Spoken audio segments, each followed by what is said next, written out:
I'm always curious about people's sexual things. Whatever they want to do in their bedroom, I'm curious about.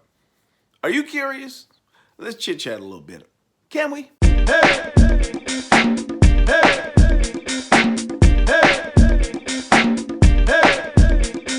What up, everybody? This is JerroldB, comedian JerroldB here, and I'm just talking about nothing today. I'm actually curious. I was talking to a friend. He's into like fetishes and stuff. Like he's into like pegging and shit. Like cool dude. You know, my man 50 grand into pegging. And if you don't know what pegging is where a woman straps on, gives it to him in the poop chute. Now I don't knock anybody's hustle. I'm just like, wow, that's just never something I would think about doing. I can't imagine, you know, going to my woman and going, you know, let's do this. And then I just get on all fours and let her impale me. Like, it ain't happening. But I don't knock nobody else's hustle. And some of what I was talking about with this person was the fact that people tend to judge each other and be into the whole fetish world. Now, I get if you're not into fetishes at all and you're judging people that are into fetish, you go, oh, they're just disgusting. I can't even fathom why they would. But if you're into the world of fetish, how do you knock somebody else's hustle? I don't get it. How are you a golden shower dude and you got beef with the shit eaters? You know what I'm saying? Well, it's just urine now. Feces is a whole different other story. Like, no, it's just everybody got their own thing. And I would be friends with everybody. Like, I don't care what you do. If you came to me and said, Gerald, look, I really love this friendship. Just want you to know I'm into scat, you know. And I'd be like, hey, scat away. Do whatever the hell you want. Just, oh, no, we don't need to shake hands. You give me a little elbow. I hope that's clean. And, like, we ain't sharing no food. You know, hey, taste this. You know, nah, I'm good. I'm good. But we still homies. You know what I'm saying? But that's the thing. And I'm always curious about fetishes, too, as far as lifestyle. Like some fetishes, you can have a 9 to 5 and do your fetish and life just goes on. But like, how are you in the golden shower? How are you in the scat during the week? You know what I'm saying? Because when I think of the whole shit eating thing, like to me that requires drop cloths and sanitizers and soap and Lysol and Clorox and all kinds of. Look like a crime scene, really. Like somebody walk in your bedroom and be like, oh, you killing somebody. You're like, no, I just like to shit on my partner. Like to me, it would look like that. Like there's drop cloths all over the place, you know, cans of air freshener everywhere, a bucket with some soap water in it. Just a lot of shit going on, literally. So how do you can't, okay, even if you was into the golden shower, you could literally pee on somebody and go, I'm gonna jump in the shower and then I gotta hurry and go to this meeting. But it seems like shit eating requires a little more time and effort. Like, you know, you can't just have somebody shit on you and then fuck, I'm late for that meeting. You know, you need that kind of fetish or something like that. You can be like, shit, late for the meeting, and just literally leave. But to me, like a shit eater, you can't just leave. You can't have somebody shit in your mouth and then go, I don't have time to brush. I got a meeting in 5 minutes. Like you can't do that. Like, how do you meet a scat partner? How do you find a scat partner? How do you I get it. And what I mean is, how did you find it back in the old days? Like now I get it. You can go on an app, you can go on a website, chat room. There's a million ways to find other shit eaters. You know, I'm sure there's like right now I can type in shit eater or scat, and then a whole bunch of websites come up, and voila, we feast tonight. Like, but how did you do it back in pre-internet days, like in the 70s? How did you go, man, I'd love to meet a woman, I could just shit on her and she could shit on me and we could just be happy forever? Like, how did you find that? Like, you had to be in the scene, deep into the real fetish scene. Like, you had to be straight New York City or straight out West LA and just know the deep, dark, dank places to find people. Oh, it must have been a nightmare to find somebody that was into your nastiness. Like, you can't do that on the regular. I can't, like, say for instance, I'm into eating shit. Let's say that's my thing. And I decide I'm gonna get on a dating scene because I want somebody to share my fetish with. Like, how do I find, like, what do I do? I can't, like, just, tell me a little bit about yourself. And I'm like, well, I like long walks. I definitely love children. And I like some hot dookie across the lips every now and then. Like that, it's not gonna work. She gets up, complains about you, probably blogs about you, leaves a comment on Facebook. Life is shattered. Or do you wait? Like, if I didn't have social media to depend on finding me a fellow scatter, I would probably wait till you really fell in love with me. Like 6 months to a year, I know you. Like, I can't imagine my life without you. And that's when I would walk up to her with a paper plate full of goodies, like, welcome to my world. Like, I don't know how.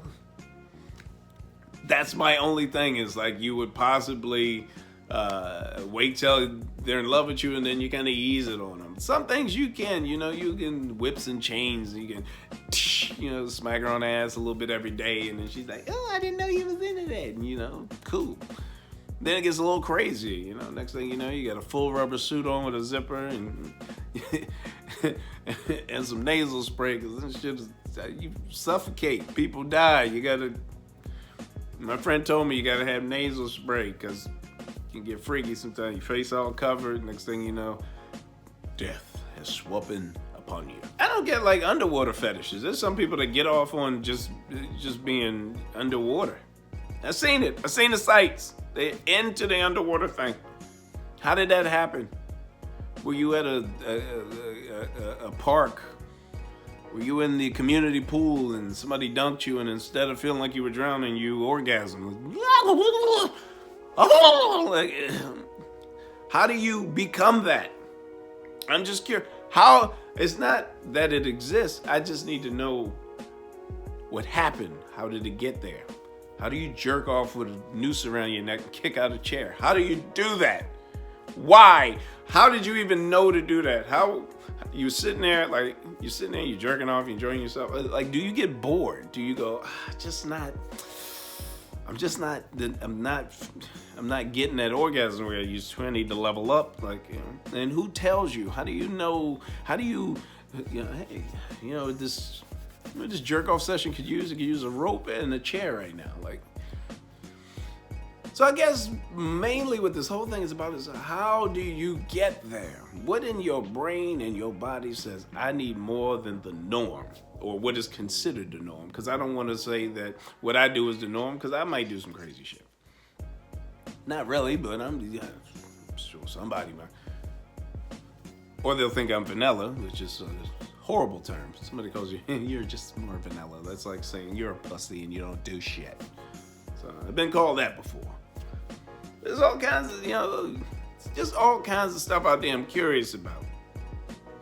How do you jerk off and let somebody punch you in the chest? Why are they even part of that session?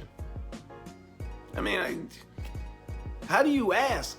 Baby, can you do me a favor? Right at the point of orgasm, just punch me in the chest. And then you pass out.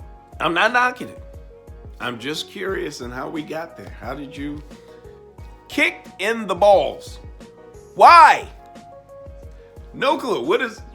Why would anybody want to be kicked in the balls?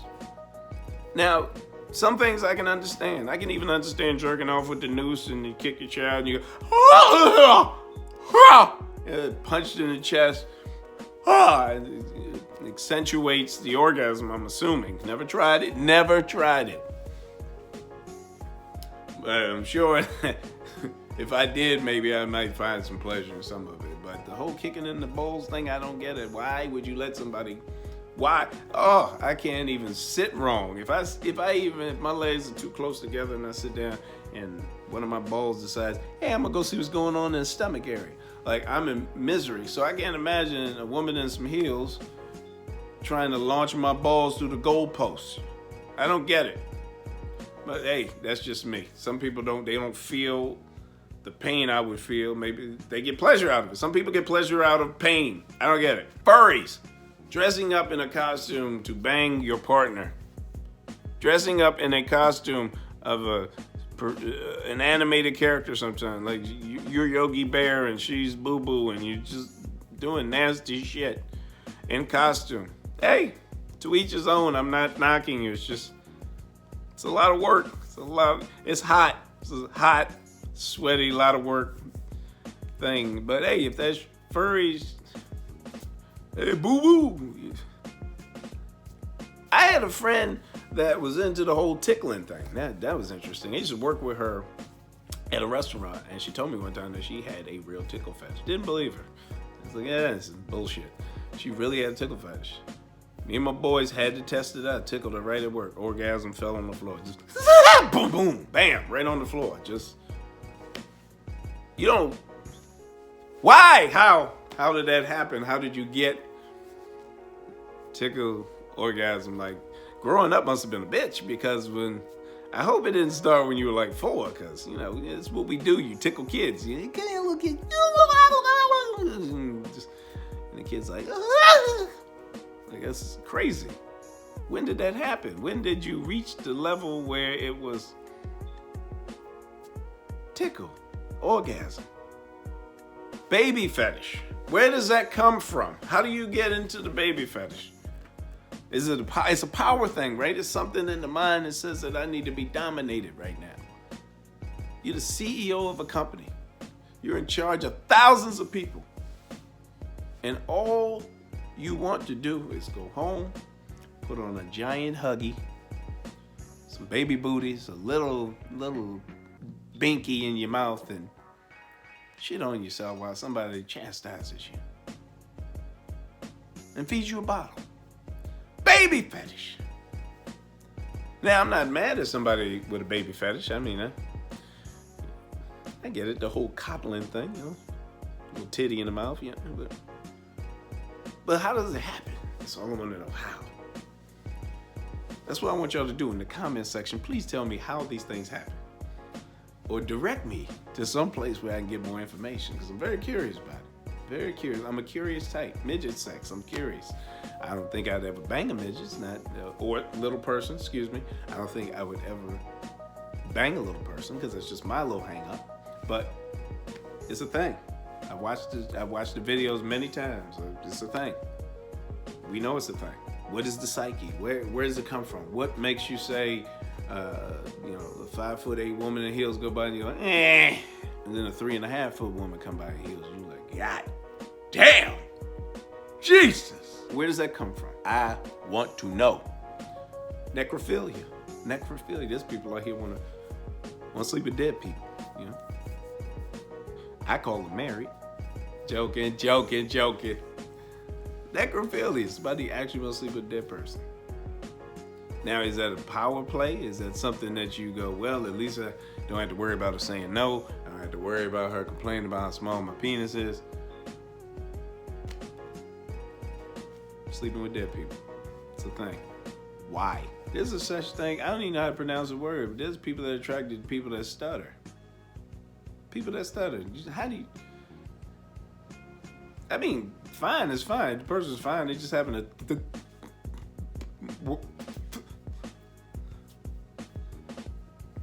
I get being attracted to anybody, but to be attracted to an affliction, something that's wrong, that's some crazy shit. Zoophilia.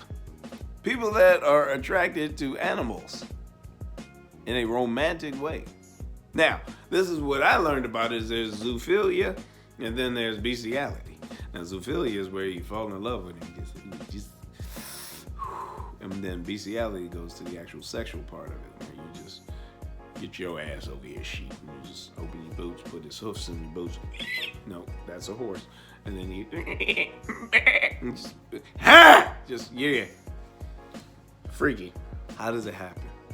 Where did you veer off the road of perceived normalcy to reach your fetish? That's what I want to know. But that's enough of me. I've basically just put it out there that I'm very curious about some things. I'm curious about how you meet somebody in scat. How do you meet other golden showers? Getting kicked in the balls, jerking off while being hanged, being punched in the chest while you're jerking off. Underwater fetish, whips and chains, of course.